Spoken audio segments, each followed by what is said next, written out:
आज क्या है? जम के बोलो जरा। बसंत पंचमी।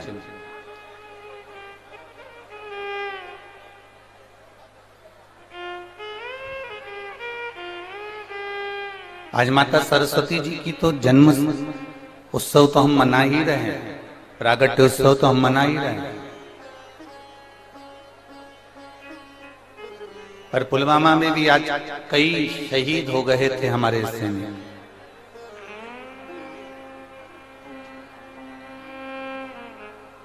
हम आज माता सरस्वती का पूरा देश, पूरा भारत माता सरस्वती का उत्सव मना रहे हैं। पूरा देश मना रहा है।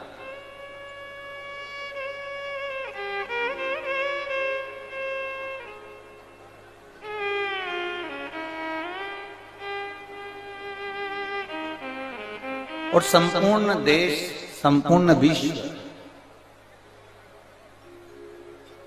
माता सरस्वती का उत्सव इसलिए मना रहा है कि ये विद्या की देने वाली है, स्वर की देने वाली है, संगीत की देने वाली है और संपूर्ण जीव को रसतत्व प्रदान करने वाली है।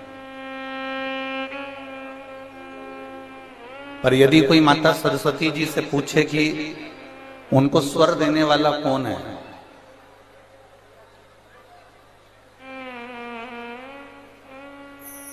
कोई माता सरस्वती जी से पूछे कि उनको वीणा वादनी का पद देने वाला कौन है, शिव महापुराण की कथा कहती है अगर सरस्वती माता को भी स्वर देने वाले हैं, संगीत की विद्या को भी अगर विद्या देने वाले हैं, तो केवल एक देवाधिदेव महादेव नटराज हैं, जिन्होंने माता सरस्वती को भी स्वर प्रदान किया। और उन माता सरस्वती ने, उन माता सरस्वती ने संपूर्ण विश्व को,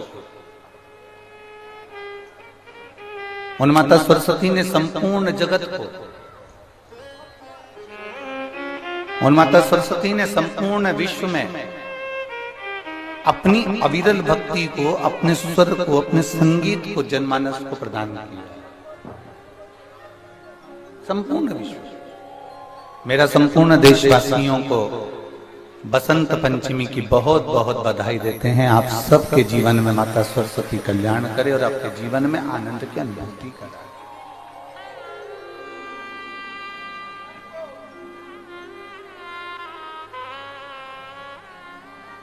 संपूर्ण विश्व का एक आनंद। और ये मानकर चलिए अगर सरस्वती माता के जीवन में भी स्वर की जरूरत पड़ी, माता सरस्वती के जीवन में भी उनको अगर कुछ ना कुछ अगर जरूरत पड़ी है, तो वो देवाधिदेव महादेव के पास गई। भगवान शंकर से उन्होंने पाया। और मेरी कुशीनगर के जीजियों और मेरे कुशीनगर के जीजाओं, मेरी बेटियों, बेटाओं, मेरी माताओं, मेरी बहनों, अपने जीवन में एक बात उतार कर रखना, जब माता सरस्वती को वो स्वर दे सकता है महादेव, लक्ष्मी को जब नारायण दे सकते हैं मेरे महादेव, माता जानकी को राम दे सकते हैं मेरे महादेव, माता रुक्मणी को कृष्ण दे सकते हैं मेरे महादेव, ब्रह्माणी को ब्रह्मा दे सकते हैं मेरे महादेव, तो आपको भी खाली नहीं रख सकते मेरे महादेव, देंगे, ये निश्चित है। शिव कथा कह रहे, ऐसा कोई संसार में नहीं जन्मा जिसको परमात्मा ने नहीं दी। चाहे वो जलचर हो, चाहे वो थलचर हो, चाहे वो वायुचर हो, चाहे संसार का कोई जीव क्यों हो।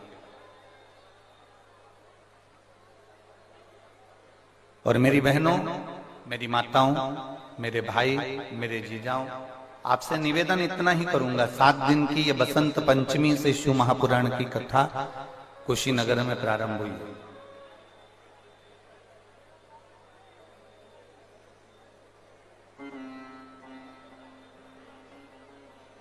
और बसंत पंचमी से आप अगर आज कथा सुनने के लिए बैठे हो, तो यहाँ बसंत की शुरुआत है।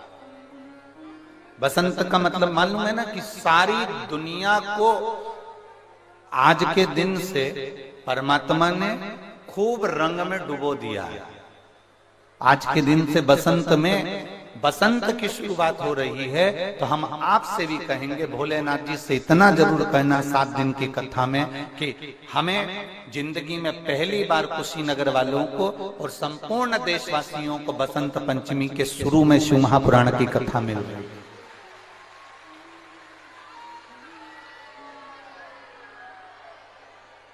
मैं श्रीमती पूनम पांडे जी को और श्री ओम प्रकाश जी पांडे जी से कहूंगा, हमने इतनी कथाएं बांची है, पूनम दीदी बहुत कथा बांची, ओम प्रकाश जी हम बहुत कथा करें, पर हमारी जब भी कथा चलती थी तो बसंत पंचमी बीच में पड़ती थी, पर बसंत पंचमी से शिव पुराण कभी प्रारंभ नहीं हुई, वो केवल कुशीनगर में।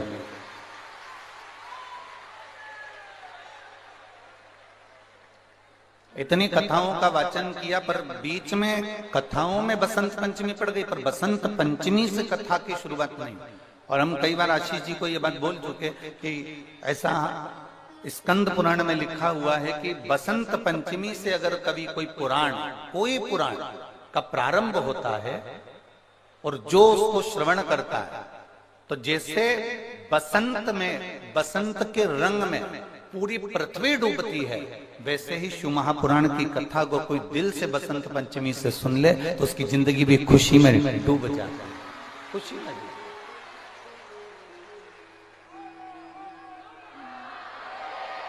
तो इसका श्रेय ओम प्रकाश पांडे जी और पूनम जी पांडे जी आपको जाता हो। ये जो कथा आपने ली है कुशीनगर वालों के लिए, कुशीनगर के चेहरों पे, हमने रात्रि को भी हम जब आ रहे थे तो हमने वहां पर एयरपोर्ट पर भी देखा, और दिन में भी, और सवेरे जब हम घूम रहे थे उस समय पर भी हमने देखा, लोगों के चेहरे पर एक प्रसन्नता है कि हमारे कुशीनगर में शिव पुराण हो रही है और हमारे कुशीनगर में शिव पुराण हो रही है। ये प्रसन्नता, ये एक आनंद था। अब जिनके भाग्य में होगा ना, तो वो ऐसा झोली पसार के 7 दिन में, हमारे यहाँ जब भंडारा होता था ना, आपके यहाँ तो कुशीनगर का भंडारा तो हमने नहीं देखा, पर मेरी जीजी हमारे यहाँ जब भंडारा होता था ना, तो वहां पर जो माताएं आती थी ना, तो ऐसे पल्लू को खोस के आती थी ऐसे, और जब कोई देना भैया, देना भैया, देना भैया, देना भैया, अच्छा जो ले रही होती है ना, तो उसको मालूम नहीं होता कि गुलाब जामुन में चाशनी भी है, देना भैया, देना भैया।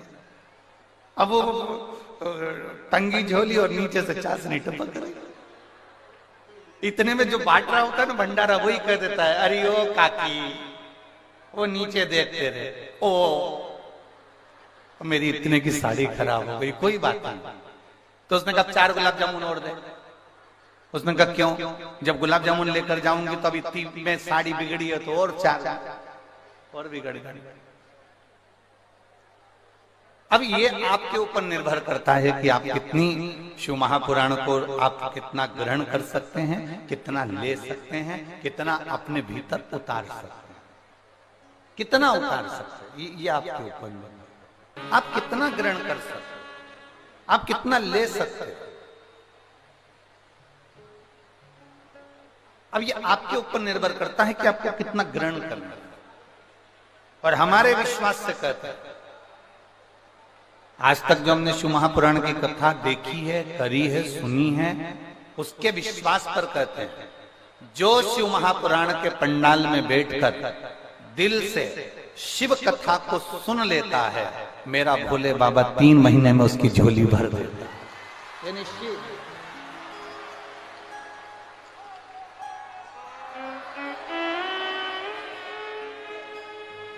वो निश्चित देता है।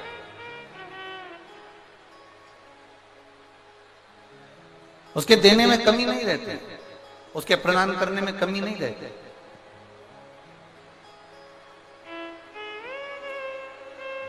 महाराज बस आपको और हमको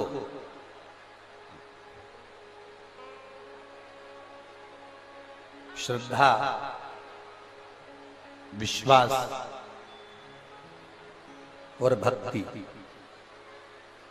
इन तीनों में हमको ढकना है,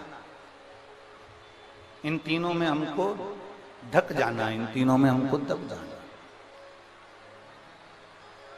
तीनों में।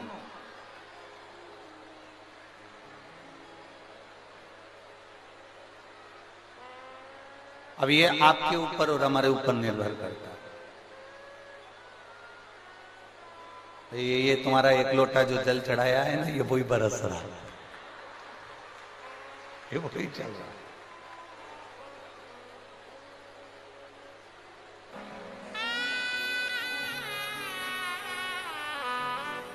बाबा से प्रार्थना करना है। आज बसंत पंचमी है।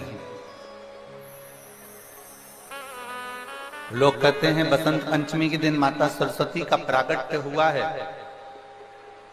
स्कंद पुराण कहती है बसंत पंचमी के दिन ही महादेव ने ब्रह्मा जी के कहने पर माता सरस्वती को नटलीला करते हुए बड़े आनंद से माता सरस्वती को स्वर प्रदान किए थे। इसलिए आज मेरे महादेव दुनिया के लोगों को बहुत देते हैं। तो आप भी दिल से बाबा से प्रार्थना करना, जहां जगह मिले वहां बैठकर। शिव कथा कोई साधारण सा विषय नहीं, सुना निकाल दिया वो विषय नहीं।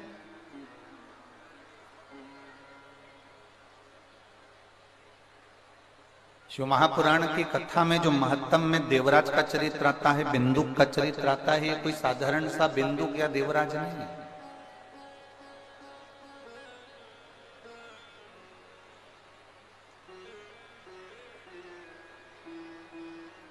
आप सबका घर बना है, उस घर में छत डाली होगी,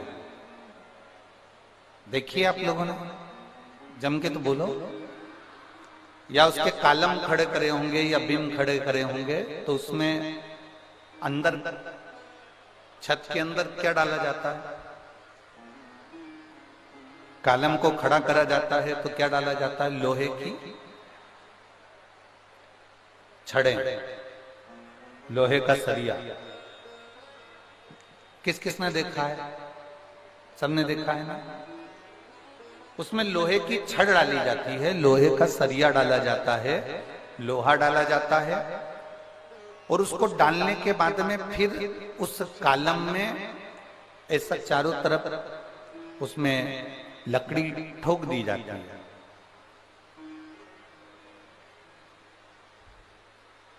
फिर उसमें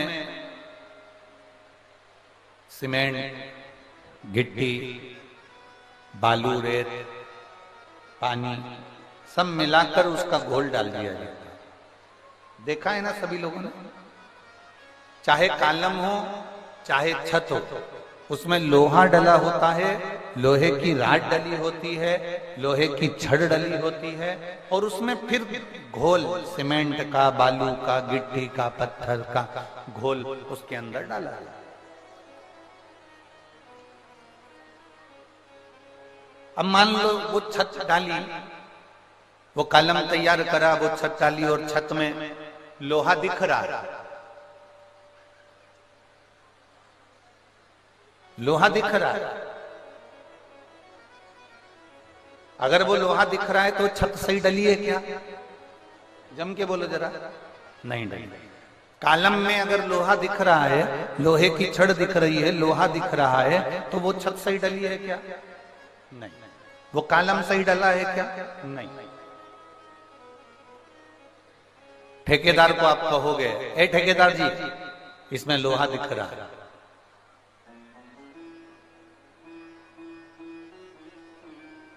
ठेकेदार जी इसमें लोहा दिख रहा है। ठेकेदार जी बोले तुमसे कि इसको दिखने दो, इससे होगा क्या? तुम्हारी छत तो बढ़िया डल गई ना। नहीं नहीं नहीं नहीं, लोहा दिख रहा है, इसमें लोहे की राड दिख रही है, लोहे की छड़ दिख रही है, मतलब ये छत सही डली नहीं है। अगर ये लोहा दिख रहा है तो इसमें हवा लगेगी, पानी लगेगा, और इसमें जंग लग जाएगा, काई लग जाएगी, और ये छत एक ना एक दिन नीचे गिर जाएगी। बोलो सही है ना दीजिए? जम के तो बोलो जरा, सही है।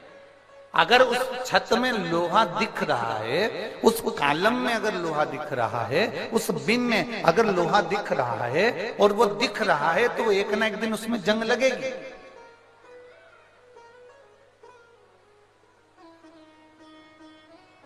उसको ढाक कर रखा जाए, उसको सीमेंट से, पत्थर से, रेत से, बालू से उसको अच्छे से पैक कर दिया जाए। वो नहीं दिखना चाहिए। दिखेगा तो हवा लगेगी, हवा लगेगी तो जंग लगेगा, जंग लगेगा मतलब काई लगेगी, काई लगेगी मतलब छत नीचे गिरेगी। ये पक्का है। मतलब कॉलम बेकार डल गया, बीम बेकार डल गया, वो नीचे गिरेगा। उसी तरह जैसे लोहे की छत को ढका हुआ होना चाहिए, कहीं वो थोड़ी सी भी अगर वो लोहे की छड़ दिखेगी तो उसमें काई लग जाएगी, जंग लग जाएगी, और जंग लग जाएगी तो वो सड़ जाएगी, बेकार हो जाएगा। उसी तरह शिव महापुराण की कथा कहती है, मनुष्य का जो आत्मा है, मनुष्य का जो हृदय है, मनुष्य की जो मन है, मनुष्य का जो हृदय है, चित्त है, वृत्ति है, ये विश्वास से, शंकर भगवान की अविरल श्रद्धा से, भगवान शंकर के विश्वास से, भगवान शंकर के भरोसे से, भगवान शंकर की दृढ़ता से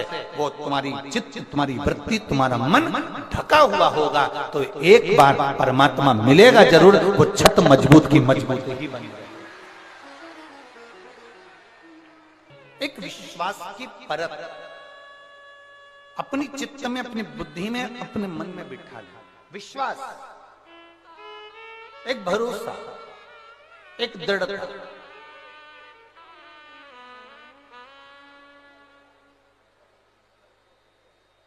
और जब विश्वास की परत तुम्हारे अंदर आ जाएगी, एक विश्वास आ जाए कि आपकी आत्मा पर यह विश्वास चारों तरफ से लपेट जाना चाहिए, आपके मन में, आपके चित्त में, आपकी वृत्ति में, तो ये जंग नहीं लगेगी दुनिया की, अहंकार की, काम की, लोभ की, वासना की, आसक्ति की जंग नहीं लगेगी। विश्वास पक्का कर,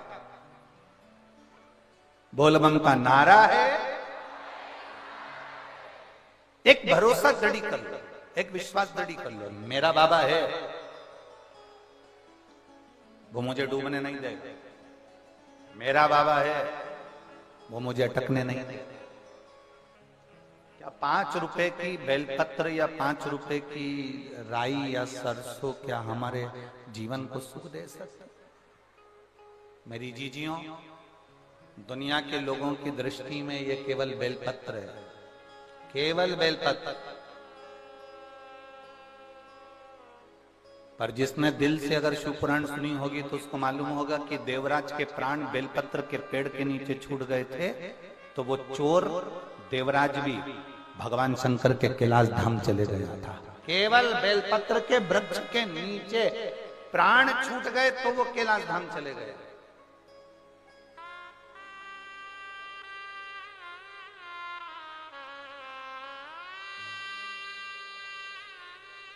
शिव कृपा है।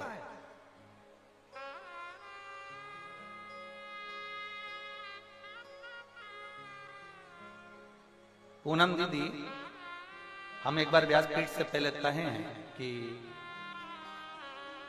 हमारे पास में कई लोग आते हैं, बड़े बड़े मंच से कह देते हैं कि गुरुजी ये जजमान है, इनको रुपट्टा उड़ा दो, इनको ये उड़ा दो, उनको वो उड़ा दो। हम एक बेलपत्र उठाकर उनको दे देते हैं, इससे बढ़कर कुछ नहीं। क्योंकि शिव महापुराण की जो बेलपत्र है वो हजारों बीमारी का, हजारों रोगों का एक इलाज है, वो एक बेलपत्र। हजारों बीमारी,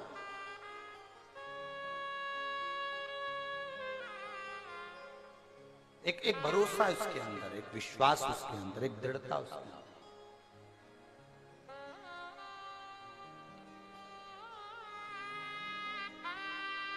शिव कथा कह रहे हैं। देवराज को भी नहीं मालूम था क्या कि ये शंकर जी के मंदिर में मैं चोरी का धन लेकर पहुंच गया, चोरी का धन मैंने रख लिया, रख कर मैं कब बैठ तो गया क्योंकि मेरे शरीर में ताप था, बुखार था। शरीर में जब ताप बढ़ता है तो भोजन नहीं भाता, शरीर में जब ताप बढ़ता है तो भोजन अच्छा नहीं लगता, और घर में जब ताप बढ़ता है तो भजन अच्छा नहीं लगता। तुम्हारे यहाँ पर रोज भगवान का भजन होता है, रोज भगवान का स्मरण होता है, रोज भगवान का कीर्तन होता है, रोज भगवान की भक्ति होती है। हमारे यहाँ पर रामायण की 4 चौपाइयां रोज बोली जाती है, 5 चौपाई रोज बोली जाती है। हमारे यहाँ गीता जी का पाठ किया जाता है, हमारे यहाँ ये किया जाता है।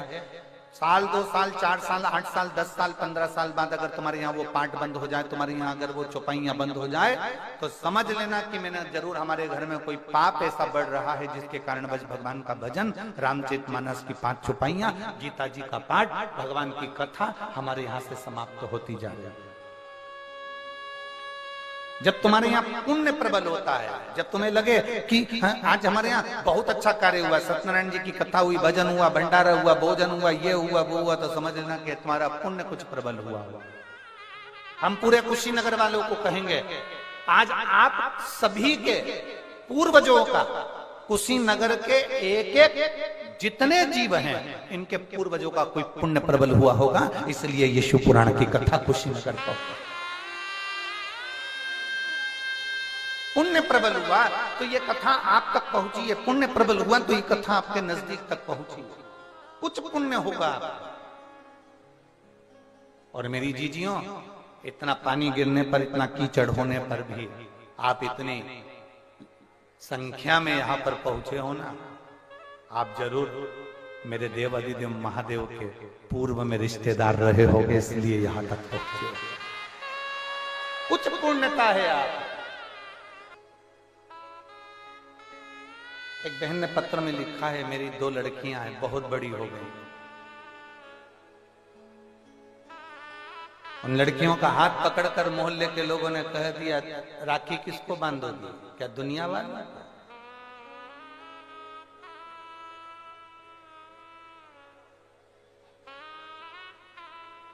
बेटियों का हाथ पकड़कर कह दिया, तुम्हारी माता एक पुत्र को जन्म ना दे सकती, एक बेटे को। बेटी ने अपनी मम्मी को कहा, माँ कहती है कोई बात नहीं, दुनिया कहती रहती है, ताना देने वाले कम है क्या संसार में।